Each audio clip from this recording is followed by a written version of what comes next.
사사기 12장 8절부터 15절까지 말씀 우리 한 목소리로 합독하도록 하겠습니다. 그 뒤를 이어 베들레헴의 입산이 이스라엘의 사사가 되었더라.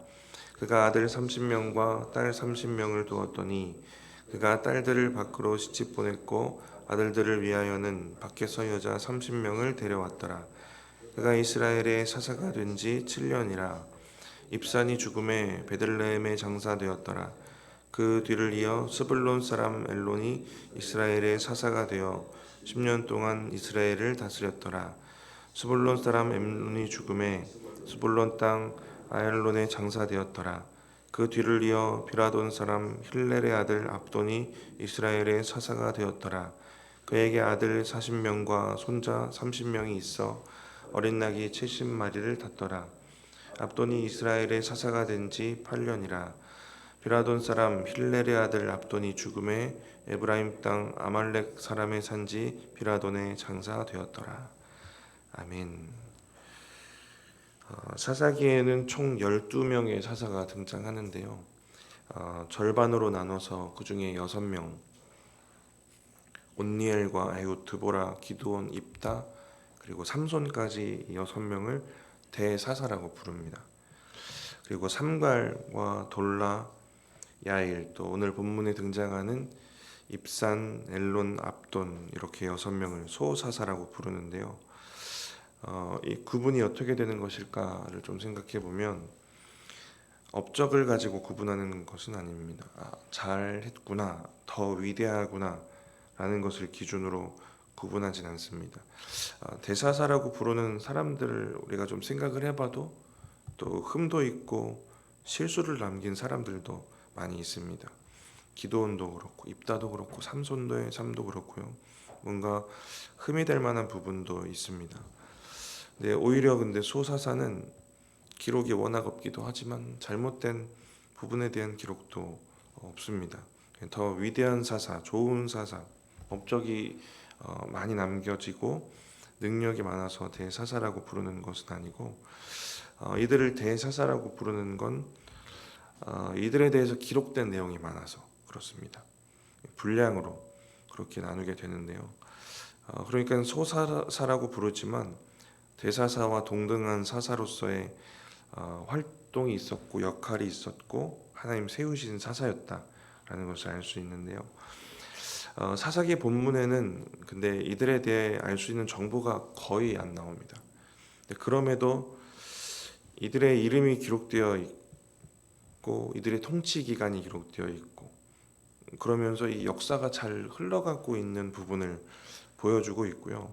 이 사사기라는 책이 역사서로서의 또 그 역할과 그 책의 역사성이 또 증명이 됩니다. 이 소사사가 이제 그 역사가 끊어지지 않도록 역사에 기록되어 있는 것을 통해서 역사성이 증명이 되는데 소사사들이 등장할 때 그래도 이 역사를 기록하는 문법 안에서 언급이 그래서 됩니다. 누구 뒤에 일어난 사사, 통치 기간 몇 년, 그리고 죽음 이런 식으로 기록이 됩니다. 그래서 이 역사성에 좋은 역할을 하기도 하고요. 그리고 소사사들이 활동했던 시기를 좀 생각해 보면 거의 평화의 시기입니다. 이 소사사 6명 중에 삼갈이라는 사람은 블레셋 사람 600명을 죽였다라는 간단한 기록이 나오는데요. 이 사람 빼고는 모두 큰 이슈가 없는 그냥 평화의 시기를 살아갑니다. 그리고 주어진 풍요도 있었던 것 같고 또 자녀도 많이 낳고 했던 이슈가 없는 평화의 시기를 살아갑니다. 근데 이 평화가 있기 직전의 상황이 있는데요. 이스라엘이 내부적으로 혼란스러운 상황을 겪습니다. 그래서 10장에 나오는 소사사에 대해서도 그때 말씀을 나눌 때도 말씀드렸듯이 이 평화의 시대의 활동이 있기 전에 혼란스러운 그 내부의 일들이 있었는데요. 10장에 나오는 소사사 전에는 아비멜렉이 있었습니다. 형제를 죽이고 스스로 왕이 되고 후에는 세겜 사람들 죽이고 자기도 죽고 하나님의 뜻을 벗어나서 이스라엘을 혼란스럽게 만들었던 그런 시기가 있었고요. 그 직후에 돌라와 야일이라는 소사사가 세워지고 평화의 시기를 오랜 기간 맞이하게 됩니다. 이스라엘이 뭐 특별히 회개한 것도 없고요. 변화되었다, 부르짖었다 이런 특별한 이유 없이 하나님의 은혜로 주어진 시기이고요. 자격 없는 자들에게 허락하셨던 평온한 시기입니다. 근데 이 시기가 없었으면 이스라엘이 완전히 무너져 내리지 않았을까라는 생각을 묵상하다가 좀 하게 되는데, 하나님께서 은혜를 주셔서 이 공동체가 완전히 쓰러져 내리지 않도록 하나님이 평화의 시기를 값없이 허락하시는 걸 볼 수 있는데, 오늘 소사사가 등장하는 흐름도 비슷합니다. 12장 앞부분에 입다가 에브라임 사람 42,000명 죽이는 장면 나옵니다. 이스라엘 내부가 혼란스러울 상황이기도 하면서 이 이스라엘 공동체가 얼마나 결속력이 없고 흩어져 있었는가, 이런 부분도 생각해 볼 수 있습니다. 이스라엘 내부의 문제로 이스라엘이 무너져 있을 때 동일하게 하나님이 평화의 시기를 이제 허락을 하시는데요. 십장을 나눌 때는 그래서 값없이 주시는 애, 우리 값 있게 받고 잘 기억하며 살아야 된다라는 말씀 좀 나눴는데, 오늘 이 비슷한 상황 속에서 등장한 소사사들을 보면서 그런 은혜와 더불어서 오늘은 이들의 역할을 좀 생각해 보려고 합니다. 이들은 평화의 시기에 세워졌지만 그 시기에 그래도 감당해야 될 것들이 있었을 것입니다. 대사사와 소사사가 업적에 따른 구분이 아니라고 말씀드렸는데, 그렇다면 이들도 감당해야 됐던 귀한 역할이 있었을 것입니다. 먼저 이들이 해야 될 것은 그 값없이 주시는 은혜를 잘 기억하게 하는 것도 이들의 역할이었을 것 같아요. 값없이 주어진 평화를 잘 지켜가는 것, 이 은혜가 어디서부터 왔는지를 또 상기시켜주고 또 알려주고 하는 역할도 이들의 역할이었을 것입니다. 그래서 나라를 군사적으로도 지켜야 하지만 또 신앙적으로도 이 마음들을 지켜가는 역할들이 이들의 역할이었을 것이고요. 두 번째, 이들의 역할을 오늘 본문을 보면서 좀 그 얼마 안 되는 정보를 통해도 좀 생각을 해본다면, 이들의 역할은 공동체의 회복을 주도해가는 역할입니다. 근데 리더로서 당연히 해야 될 일이기도 해요. 그 소사사가 등장하기 전에 이스라엘이 혼란스러운 시기가 동일하게 있었다면, 소사사들에게 이 공동체의 회복을 주도적으로 이끌어가는 역할이 당연히 있었을 것입니다. 사사기 마지막에 각자 소견에 옳은 대로 행하였더라 이라고 사사기가 마무리가 되는데요. 이 말씀을 보면 이스라엘이 얼마나 하나님의 말씀과 통치를 떠나서 살았는가라는 것을 알 수 있습니다. 근데 또 한 가지 이 말씀에서 느껴지는 건 개인주의입니다. 각자의 소견대로 해요. 12지파도 각 지파의 소견대로 삽니다. 하나 되지 못하고. 그래서 이스라엘의 공동체성의 회복은 깨어있는 사람이라면 중요한 이슈였을 겁니다. 그러면 회복을 해야 되는데, 사사기 말씀을 쭉 보니까 이방 족속들과 전쟁을 해야 되는 그 시기에는 공동체성이 회복되기가 쉽지 않았어요. 지나온 묵상들을 보니까 전쟁에 모두 한 마음이 돼서 동참하지 않고요. 몇몇 지파만 함께하는 경우가 대부분이고, 그 이방 족속들과 가까이 위치한 지파들, 그러니까 직접적인 영향을 받는 지파들이 주도적으로 싸우게 됩니다. 뭔가 이해관계가 분명하고 공동체가 전체가 하나 되지 못하는 모습들이 있어요. 가나안 처음 정복 때처럼 공동체가 하나 되어서 움직이지를 못합니다. 전쟁의 그 시기를 봐도. 오늘 본문 직전에 입다도 전쟁하자고 할 땐 아무 말 없다가 이기고 오니까 이 공로를 차지하고 싶어서 이제 시비를 건 에브라임, 화를 이제 격하게 내다 보니까 42,000명이나 죽인 것인데, 이렇게 하나 되지 못한 공동체가 현재 이스라엘 공동체의 모습이었고, 말씀을 보니까 전쟁 땐 더 이 공동체가 하나 되기가 어려웠습니다. 이 회복이 일어나야 될 시기가 언제일까 생각해 보면 이 평화의 시대가 아니겠는가라는 생각이 듭니다. 그래서 그 역할들을 사사들이 해야 될 텐데, 오늘 그 역할을 좀 추측해 볼 만한 부분은 9절입니다. 우리 9절 같이 한번 읽어보겠습니다. 그가 아들 30명과 딸 30명을 두었더니 그가 딸들을 밖으로 시집 보냈고 아들들을 위하여는 밖에서 여자 30명을 데려왔더라. 그가 이스라엘의 사사가 된 지 7년이라. 직전 사사였던 입다는 무남 동료였고 그 딸마저 잊어버립니다. 근데 사사 입사는 자녀가 엄청 많아요. 입산이 얼마나 큰 부와 권세를 누렸는지 알 수 있습니다.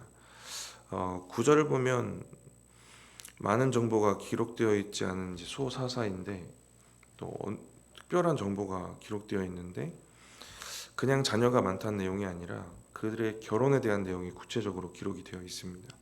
30명의 딸은 밖으로 시집 보냈고 30명의 아들들을 위해서는 밖에서 아내를 데려옵니다.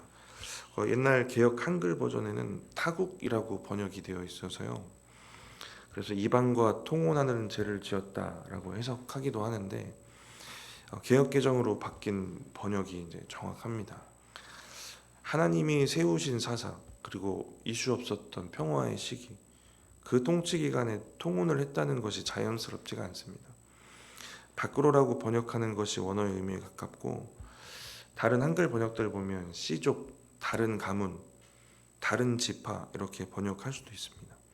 그건 사사 입산이 했던 이 행동이 뭐냐면 입산이 속하지 않았던 다른 지파와 자녀들을 결혼시키는 행동을 한 겁니다. 사사기에 등장하는 이스라엘 지파 간의 분위기는 말씀드렸던 것처럼 상당히 독단적이고 하나 되지 못하는데요. 분열하고 반목하는 모습들도 가득합니다.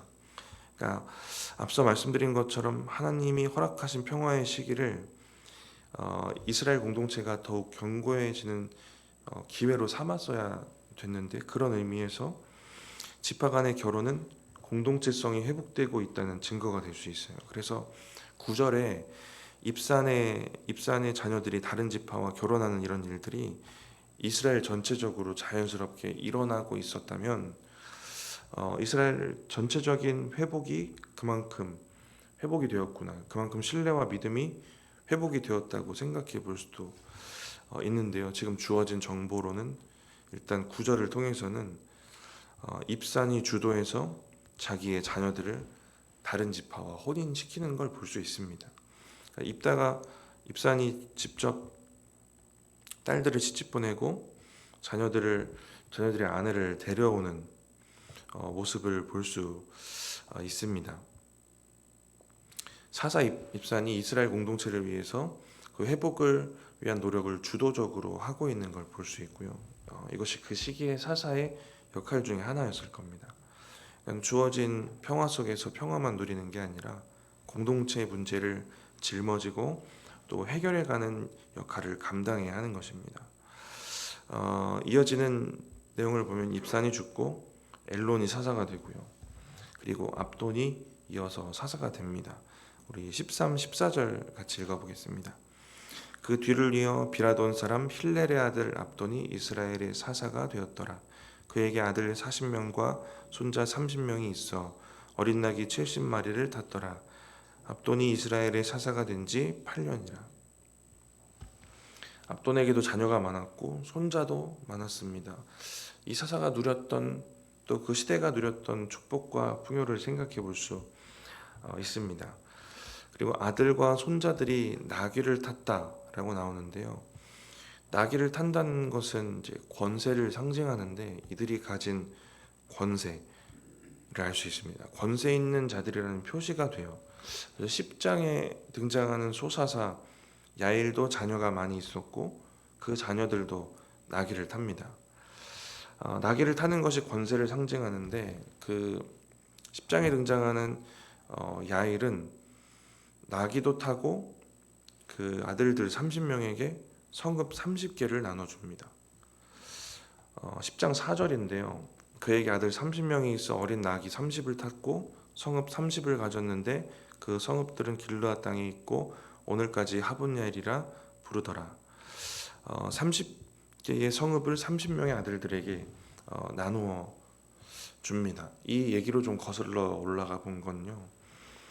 이들에 대한 이야기 이후에 입다가 등장을 합니다. 이스라엘이 다시 죄를 지었고 하나님이 암몬을 들어 이스라엘을 심판하세요. 위기가 찾아와요. 나라에. 그리고 그 심판의 주요 부대가 길르앗입니다. 입다도 길르앗 사람이고 소사사 야일의 자녀가 30명이고 나귀를 타고 성읍 30개를 나눠 갔는데요. 그 성읍들이 길르앗에 있는 성읍들입니다.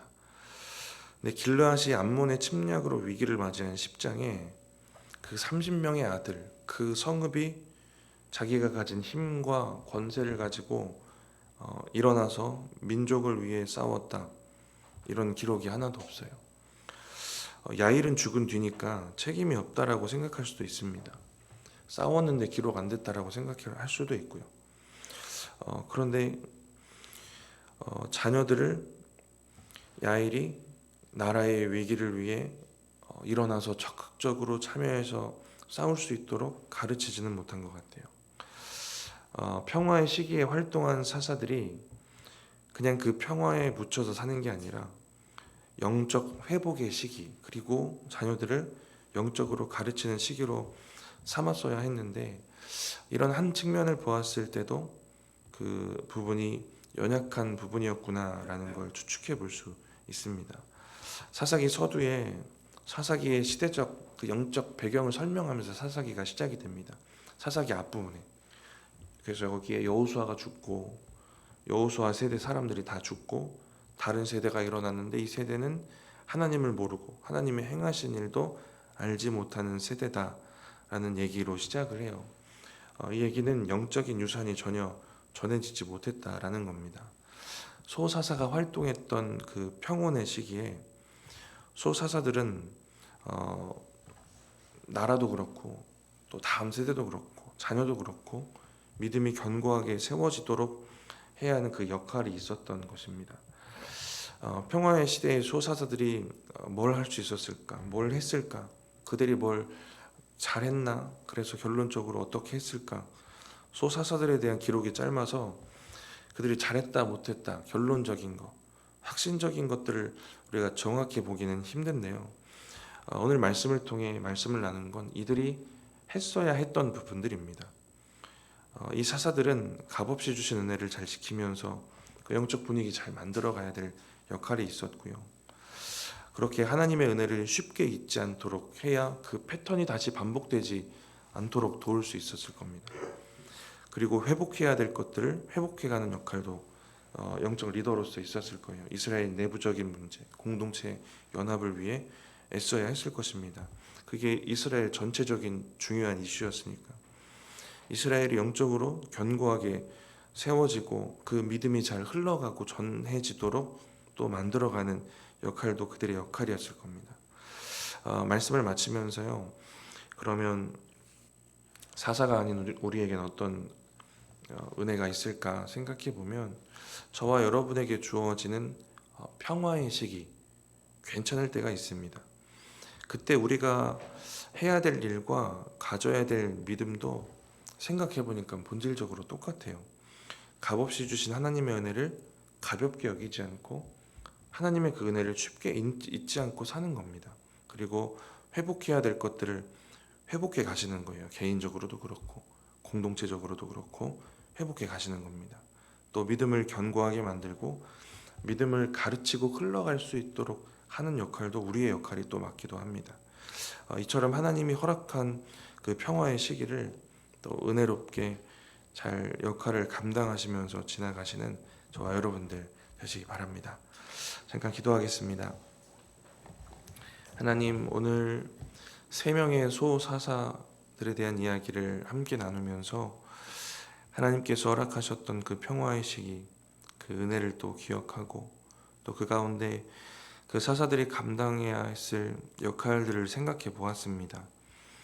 하나님, 영적인 부분이 더 견고하게 세워지도록, 그래서 하나님의 은혜를 쉽게 잊지 않도록 하는 그 영적인 역할들과 또 공동체가 다시 한번 온전히 회복되고 하나 될 수 있도록 공동체를 회복해가는 회복의 역할과 또 믿음을 견고하게 세워가며 또 다음 세대와 또 자녀들에게 믿음을 잘 가르치고 세워가야 했던 역할들, 하나님, 이 모든 역할들이 소사사들의 역할이었을 것입니다. 하나님, 우리 삶에 주어지는 평화의 시기에도 또 동일한 역할과 동일한 믿음이 필요할 줄 믿습니다. 하나님, 우리의 삶에도 동일한 은혜를 허락하셔서 우리에게 주어진 평화의 시기를 하나님 그저 누리지 않게 하시고 그 가운데 주님이 주신 역할들과 세워가야 될 믿음들을 온전히 세워가는 저희들 될 수 있도록 주님 함께하여 주시옵소서. 하나님 이 시간 주님 앞에 예물 드린 손길들 기억하시고 하나님의 응답 있게 하시고 드려진 예물은 하나님의 나라를 위해 아름답게 사용될 수 있도록 주님 축복하여 주시옵소서. 감사합니다. 예수님의 이름으로 기도드립니다. 아멘.